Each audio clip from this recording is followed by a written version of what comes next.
Rafiki yangu unayenisikiliza, wazazi wangu walinilazimisha niolewe na mbwa wa bilionea kwa ajili ya milioni 12 tu. Hii ndiyo namna yote ilivyoanza. Hii ni hadithi yangu, hadithi inayoniliza. Tafadhali sikiliza mpaka mwisho ili ujifunze. Jina langu ni Jenny, nina umri wa miaka 16. Mimi ni msichana pekee kati ya watoto 6.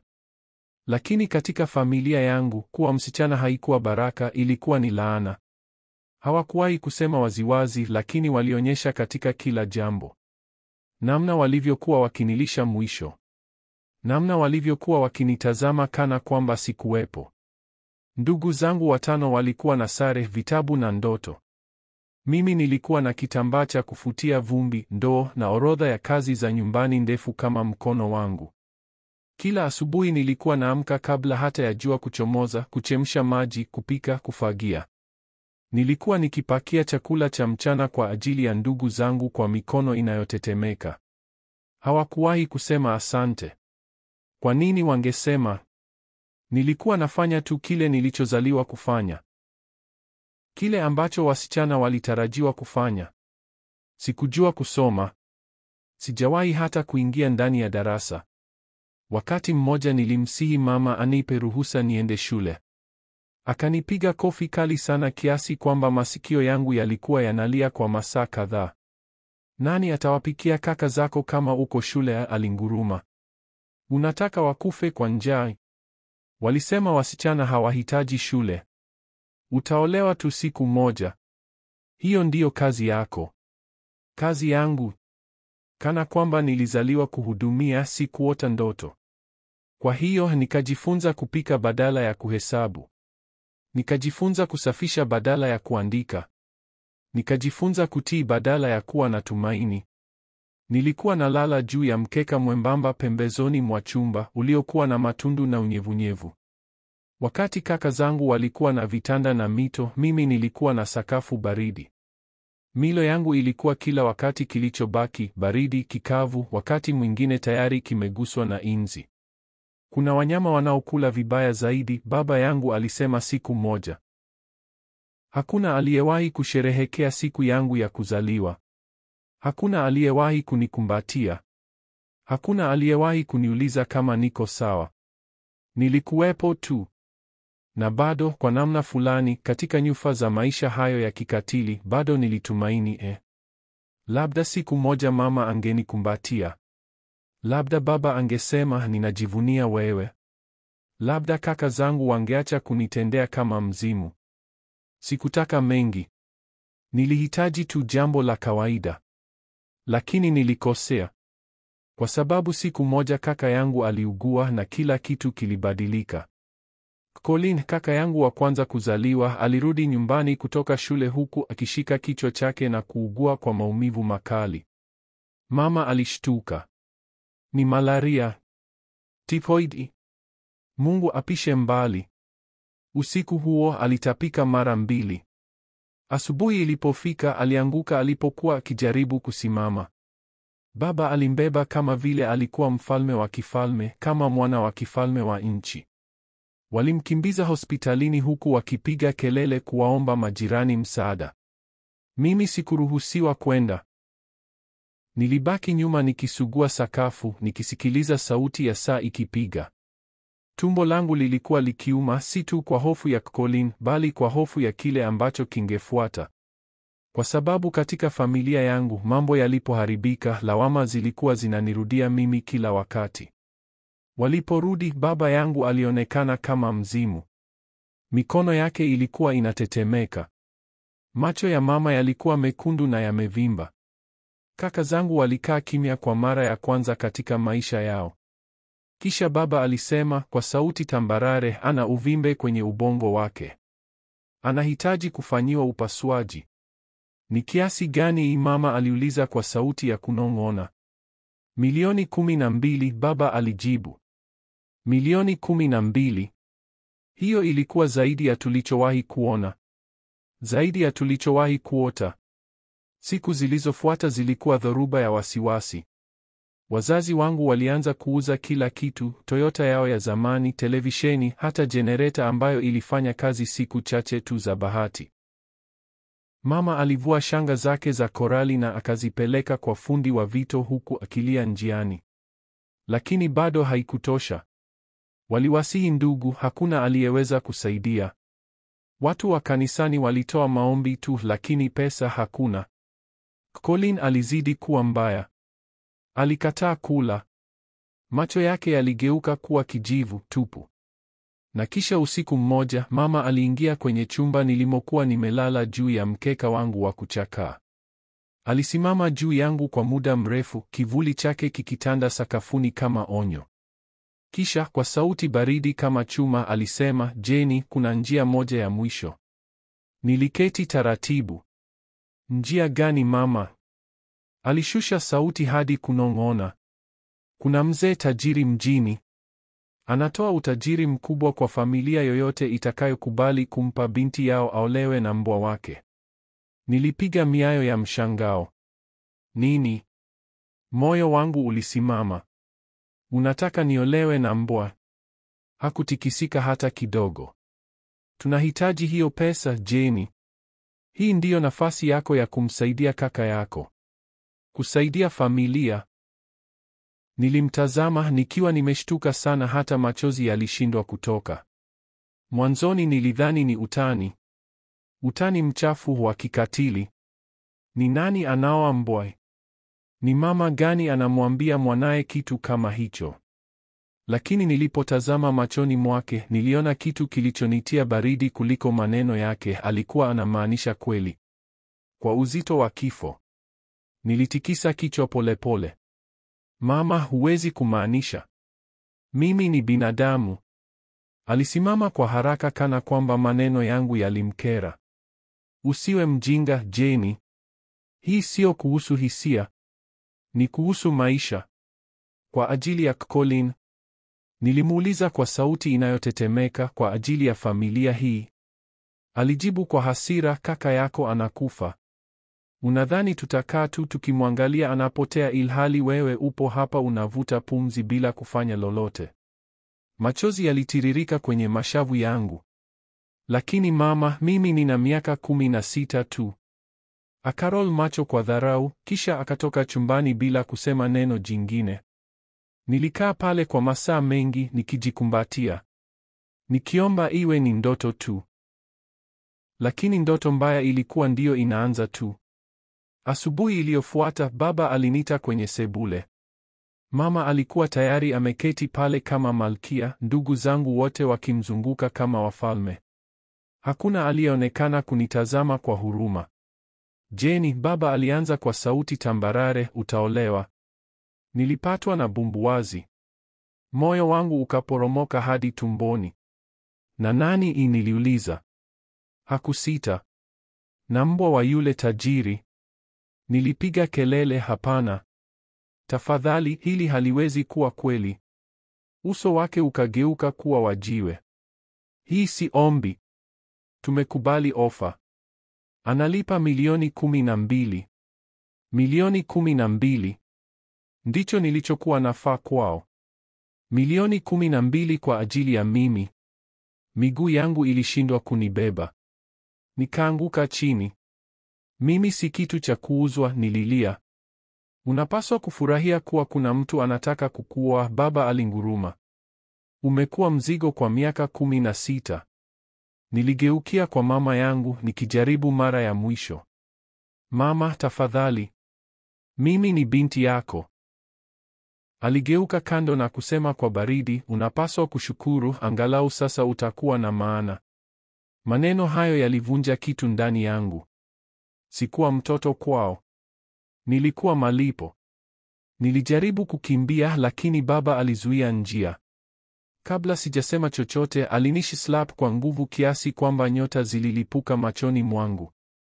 Nikaanguka chini, mdomo wangu ukivuja damu. Utaenda, alisema kwa sauti ya mwisho. Na hilo ni la mwisho. Kisha waliniburuta hadi chumbani kwangu na kunifungia ndani. Nililala sakafuni nikitetemeka, nimevunjika, nikiwa na damu. Nikiwa pale chini, niligundua kitu ambacho nilikuwa nimejifanya sijui kwa miaka. Upendo haukuishi katika nyumba hii. Kilichokuwepo hapa ni wajibu. Na mimi nilikuwa sadaka. Lazima nililala nikiwa nalia kwa sababu niliamka kwa sauti ya mama yangu akitupa nguo ndani ya mfuko mdogo wa nailoni. Nguo zangu, sketi zilizochanika, kanga zilizochoka, gauni lake la zamani ambalo niliwahi kuvaa kanisani zamani nilipokuwa naruhusiwa kwenda. Hakusema neno. Alipakia tu. Nilisimama polepole, miguu ikiwa dhaifu. Unanipeleka wapi? Hakujibu. Alifunga zipu ya begi na kulinikabidhi mikononi.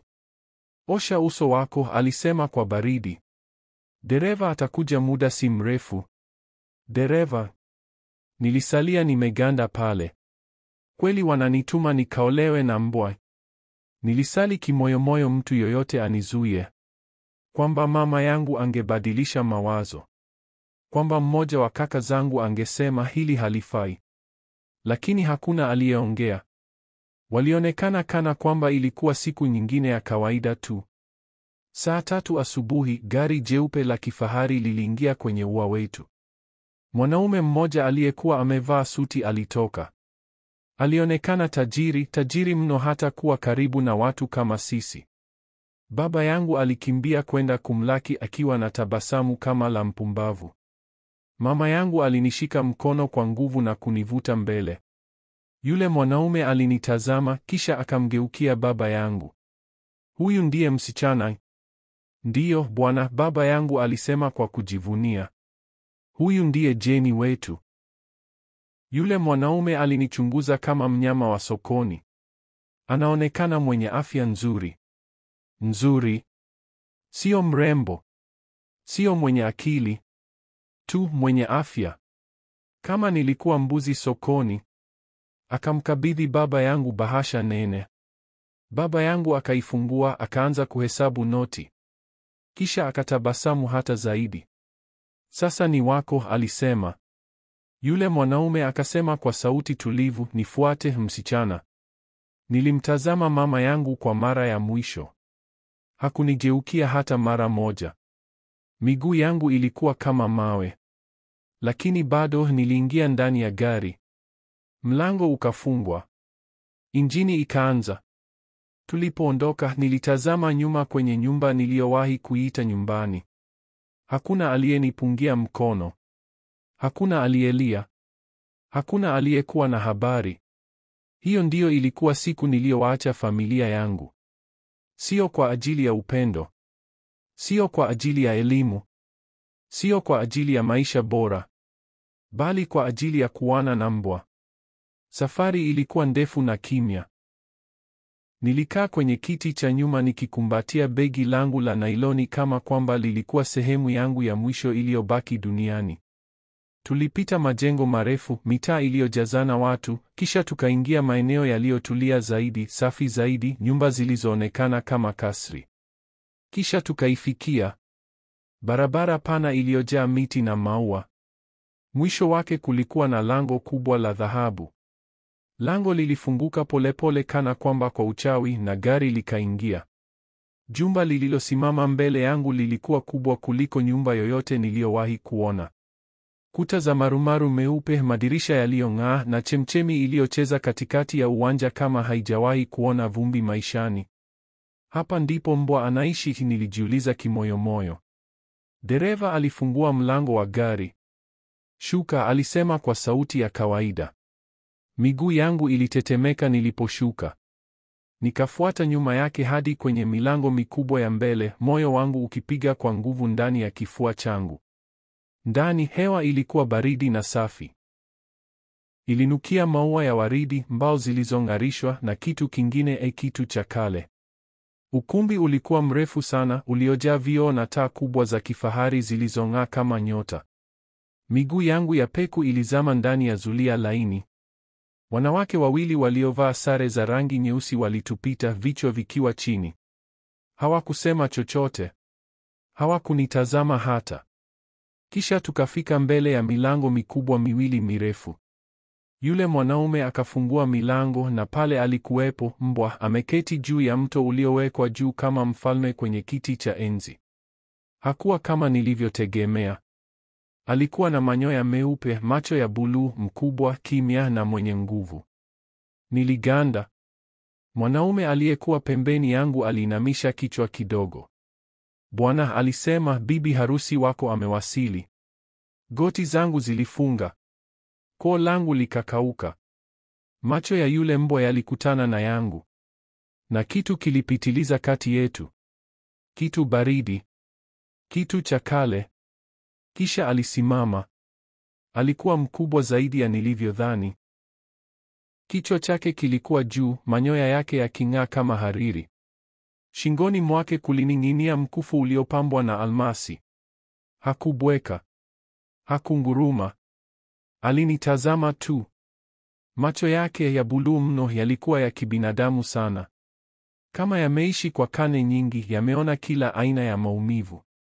Yule mwanaume wa suti akageuka kuniambia, inama. Nilishtuka. Nini? Inama kwa ajili ya mumeo, alisema kwa sauti ya upole. Nilimtazama kana kwamba alikuwa amerukwa na akili. Lakini macho yake yalisema wazi, hii si ombi. Polepole, kwa kutetemeka, nilipiga magoti na kuinamisha kichwa changu. Mapigo ya moyo wangu yalivuma kwenye masikio yangu. Nilipotazama juu tena, mbwa alikuwa karibu zaidi. Alinizunguka taratibu, akinusa harufu ya hewa karibu nami. Miguu yake mikubwa iligusa kwa upole zulia la velvet chini yetu. Sikusogea. Sikuhema. Aliposimama mbele yangu, alitingisha kichwa kidogo kama mtu anayechunguza kitu kilicho mbele yake. Halafu kwa mshangao wangu, alitikisa kichwa kuashiria kukubaliana. Yule mwanaume wa suti akatabasamu kidogo. Amekukubali. Amenikubali. Kama vile nilikuwa bidhaa fulani. Sikujua kama nilipaswa kuhisi afueni, hofu au kulaaniwa. Yule mwanaume alipiga makofi mara mbili. Wale wasichana wawili waliovaa sare za rangi nyeusi waliingia na kuniongoza kwenda chumba kingine. Chumba hicho kilikuwa cha kifalme, rangi ya dhahabu kila upande. Kitanda kikubwa zaidi ya jiko letu lote la nyumbani. Mapazia ya velvet, taa ya chandelia iliyong'aa kama mwezi na kioo kilichozungukwa na dhahabu. Ilikuwa kama chumba cha kifalme wa hadithi. Lakini mimi sikuwa malkia. Nilikuwa msichana aliyekuwa ameuzwa. Mlango ulifungwa nyuma yangu, click. Ukafungwa kwa kufuli. Nilikimbia hadi mlangoni na kujaribu kufungua. Haukusogea. Dirisha lilikuwa limefungwa kwa vioo vizito. Nje kulikuwa na vyuma vya chuma. Na mahali fulani ndani ya jumba hilo, mume wangu mtarajiwa alikuwa aningojea. Niliketi pembeni ya kitanda nikitetemeka. Machozi yakaanza kumwagika kwa wingi hadi yakaingia kwenye mashuka ya hariri. Sikujua walitaka nini kutoka kwangu. Lakini nilijua jambo moja, hili halikuwa tu kuhusu pesa tena. Kulikuwa na kitu kizito zaidi. Kitu cha giza. Kitu ambacho hakuna aliyeniambia. Usiku huo sikuweza kulala. Nilikaa kitandani, miguu imekunjamana, nikitazama mlango uliokuwa umefungwa. Hii ni wapi? Kiumbe yule ni nani? Nimeletwa hapa kwa ajili ya nini? Kulipopambazuka, nilisikia hatua nje ya mlango. Kisha hodi ya taratibu. Mlango ulifunguliwa polepole. Aliingia msichana kijana mwenye umri wa makadirio ya miaka 20. Alivaa sare za rangi nyeusi na nyeupe. Uso wake ulikuwa mtupu wa hisia. Macho yake yalionekana yamechoka, si kwa usingizi bali kwa maisha. Habari ya asubuhi, alisema kwa sauti ya pole yenye huruma. Jina langu ni Mera. Nipo hapa kukueleza sheria. Sheria hii, nilirudia kwa sauti ya chini nikiwa bado nimeketi kitandani. Aliweka trei ya fedha kwenye meza ndogo kando ya kitanda, mkate wa moto, mayai, matunda. Kisha akasimama kimya, mikono yake ikiwa imefungwa mbele. Kuna sheria tatu. Kuna sheria tatu katika nyumba hii, alisema kwa sauti tulivu. Ukizivunja, matokeo yatakuwa mabaya. Niliketi vizuri, moyo wangu ukianza kupiga kwa kasi. Matokeo ya aina gani? Niliuliza kwa sauti ya kitetemeka. Sauti yake ilibaki tulivu sana, kana kwamba alikuwa anasoma kutoka kwenye kitabu. 1. Usitoke chumbani kwako bila ruhusa. 2. Usijaribu kutoroka. 3. Usimwasi Bwana. Nilimtazama kwa mshangao. Bwana? Nikamuuliza. Unamaanisha yule mbwa? Midomo yake ilijikunja kwa sekunde moja kama mtu anayekataa kusema ukweli, kisha akatikisa kichwa kidogo. Ndiyo. Nilipunguza sauti yangu hadi kuwa mnong'ono. Lakini si mbwa tu, sivyo? Alisita. Kisha akatabasamu kwa huzuni. Hapana. Yeye si mbwa tu. Moyo wangu ulibana. Unamaanisha nini? Hatimaye alinitazama machoni. Macho yake yalikuwa na huzuni ya kina. Ana laana, alisema kwa sauti ya chini sana. Tangu zamani. Na kama laana hiyo haitavunjwa hivi karibuni, atabaki kuwa hivyo milele. Nilimeza mate kwa nguvu.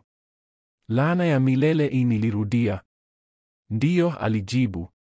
Ni moyo wa msichana wa kweli tu anayeweza kumpenda kwa dhati bila hofu wala sharti, ndiyo unaweza kuivunja. Nikiwa nimeshikwa na butwaa, nilitetemeka. Kupenda mbwa? Lakini mbona mimi? Kwa nini mimi? Meera hakupiga miayo, hakushtuka. Aliangalia uso wangu kwa utulivu. Alikuchagua, alisema hatimaye. Damu yako, roho yako. Kuna kitu ndani yako kinachompa tumaini. Niliketi kimya. Tumaini, neno hilo lilihisi kama la lugha ya mbali katika jumba hili. Nilitazama chakula, bado hakikuwa kimeguswa. Tumbo langu lilikuwa limevurugika, sikuwa na njaa. Na kama nitafuata hizo sheria, niliuliza kwa sauti ya chini kabisa. Utaishi salama? Alijibu. Nikimsaidia kuivunja laana? Niliongeza kwa kutetemeka. Atakuwa huru, Meera alisema. Nami? Utaachiwa? Alijibu. Utawekwa huru pia. Huru? Neno hilo lilihisi kama ndoto. Lakini sikuwa na chaguo lingine. Meera aligeuka kuondoka, lakini kabla hajatoka alisimama mlangoni. Akasema kwa sauti tulivu, unaweza kudhani hapa ni gereza, lakini ni salama zaidi kuliko kile kilicho nje ya malango. Kisha akapotea kwenye korido. Mlango ukafungwa tena kwa funguo. Nikatazama trei ya chakula. Kioo cha dhahabu. Mapazia ya velvet. Laana. Sheria. Mnyama kuwa mume. Nilikuwa nimevutwa kwenye maisha ya ajabu na hofu. Asubuhi iliyofuata niliamka nikihisi harufu ya waridi na kitu kingine, mkate au keki ikiokwa. Kwa muda mfupi nilisahau mahali nilipo. Nilipofungua macho, nilitegemea kuona dari lililopasuka la kibanda chetu kijijini. Lakini niliona mapazia ya velvet, sakafu ya marumaru iliyong'aa kama kioo, na kioo cha dhahabu kilichonionyesha mimi mgeni. Kisha nikakumbuka. Nilikuwa kwenye jumba. Nikiwa nimeolewa na mbwa. Niliketi polepole. Uzito wa kila kitu ukaja juu yangu kama wimbi. Leo italeta nini? Jaribio jingine? Sheria nyingine? Kisha hodi ndogo ilikatiza kimya. Meera akaingia. Uso wake bado ulikuwa na utulivu, lakini macho yake yalikuwa na upole fulani, karibu na huruma. Mikononi mwake alikuwa ameshika gauni la buluu. Lilitengenezwa kwa hariri na lilikuwa limepambwa kwa lulu ndogo ndogo kwenye mikono.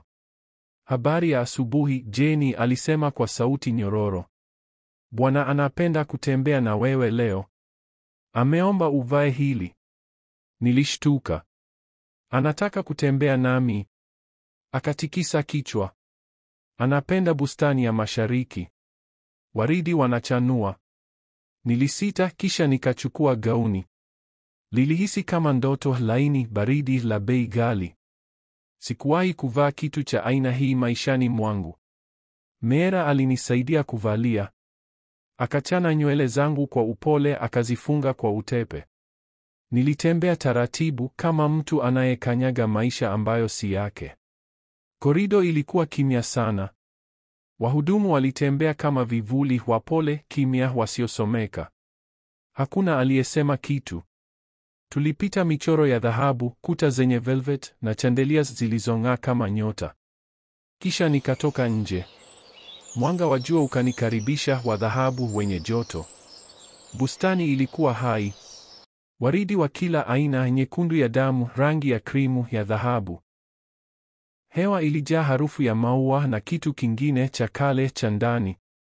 Na pale katikati ya maua ameketi kimya yeye. Mbwa. Manyoya yake meupe yaking'aa kwenye mwanga wa jua. Minyororo ya dhahabu ikining'inia shingoni. Macho yake yale ya buluu ya kina yalikuwa yametazama angani kama mtu anayekumbuka maisha mengine. Nilipomkaribia alisimama. Na ndipo nikamsikia, si kwa masikio bali ndani ya kichwa changu. Sauti ya chini, tulivu, iliyojaa huzuni. Unaogopa mimi? Nilipiga kelele ya mshangao. Nikasita. Unaweza kuongea? Ni kwa yule tu aliyechaguliwa kuivunja laana. Koo langu likakauka. Moyo wangu ukapiga kama ngoma ya vita. Sio mbwa tu, nilisema kwa mshangao. Nilikuwa mwanadamu. Mwana wa kifalme. Nilimtazama nikiduaa. Mwana wa kifalme. Jina langu lilikuwa Kota. Mwana wa kifalme wa Ebanrem. Jina hilo lilihisi kama radi. Sikuwa nimelisikia kabla, lakini lilikuwa na uzito kama hadithi ya kale. Kota, nililirudia. Akatikisa kichwa polepole. Nilikuwa na kiburi. Baridi. Kipofu kwa kila kitu isipokuwa mamlaka. Nilitawala kwa moyo mgumu. Na kwa hilo nililaaniwa. Akasimama mbele ya waridi jekundu. Akalitazama kimya. Haya yalikuwa maua aliyopenda mama yangu, alisema kwa sauti ya majonzi. Aliyapanda kabla hajafariki. Nikasogea karibu. Kilimpata nini? Niliuliza kwa sauti ya taratibu. Hakujibu mara moja. Kiburi changu kilimuua, alisema hatimaye. Hakukuwa na hasira kwenye sauti yake, ni huzuni tu. Sikujua cha kusema. Ni maneno gani yanaweza kutibu kilichovunjika kiasi hicho? Kwa hiyo nikakaa kimya. Nikasimama kando yake. Ukimya ukaning'inia kama upepo kwenye maua. Na ndani ya bustani hiyo tulivu, kitu cha ajabu kilianza kutokea. Roho mbili zilizovunjika, moja kwa uchawi, nyingine kwa ukatili, zilisimama bega kwa bega. Hazikuwa zinazungumza kuhusu mapenzi. Wala hazikuwa zinaota kuhusu hatima. Zilishirikiana tu kimya. Na ingawa sikujua bado, kitu ndani yetu kilikuwa kimeanza kubadilika. Siku zilizofuata zilipita kama ndoto ya kimya. Kila asubuhi nilitembea na Kota katika bustani ya mashariki. Jumba bado lilihisi la ajabu, kama sehemu ambayo sikuwa na nafasi ndani yake. Lakini bustani ilikuwa tofauti. Ilihisi salama, tulivu, hai. Mwanzoni nilikaa mbali naye. Lakini taratibu niliacha kujikwepa kila aliponikaribia. Hakuwahi kubweka. Hakuwahi kunguruma. Alinitazama tu kwa macho yale ya buluu, macho ambayo yalionekana kubeba karne za kimya. Siku moja asubuhi tuliketi chini ya mti wa mkungu mzee. Upepo ulitikisa matawi. Ndege waliimba kwa mbali kana kwamba hawajui huzuni. Hatimaye niliuliza swali ambalo limekuwa likinichoma moyoni.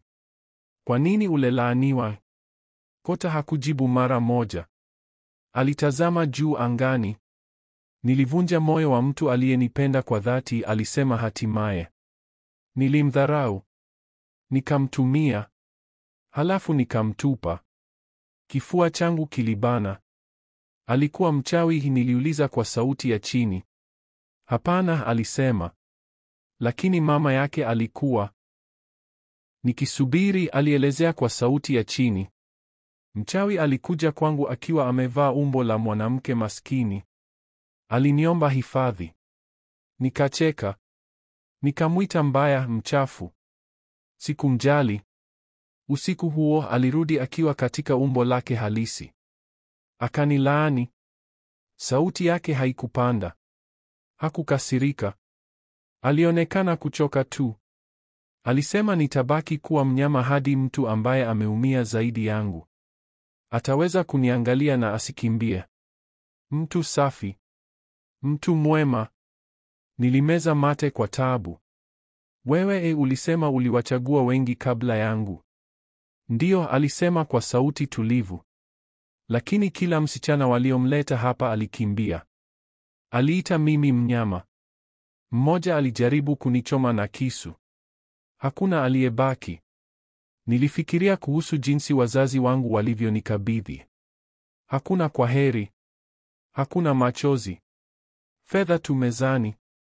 Na hapa nilikuwa nikikaa kando ya mnyama ambaye alisikiliza vizuri zaidi ya mtu yeyote kuwahi kufanya hivyo. Kisha akanigeukia akauliza, kama ungepewa nafasi ya kuondoka sasa hivi, kama lango lingefunguliwa, na wazazi wako wakaomba urudi, je, ungefanya hivyo? Nilifumba macho. Nikakumbuka sakafu baridi ya jikoni, vijeraha, kimya, namna walivyokuwa wakinilisha mwisho, namna hawakuwahi kusema wanatupenda. Hapana, nilinong'ona. Ningependelea kubaki na mbwa mwenye laana kuliko kurudi kwa watu waliouza maisha yangu kama nyama sokoni. Rafiki yangu unayenisikiliza, hivi unahisi Jeni ataweza kuivunja laana ya binadamu huyu aliyegeuzwa mbwa? Na je, mama ake na baba ake watakuja kumuomba msamaha Jeni kwa kumfungisha ndoa na mbwa bila ya ridhaa yake, ili tu wapate milioni 12? Hapa sio mwisho wa simulizi hii. Kama unataka pati 2 ya simulizi hii, niambie kwenye comment. Pia usisahau kulike video yangu na kusubscribe kwenye chaneli yangu. Asante sana. Ubarikiwe.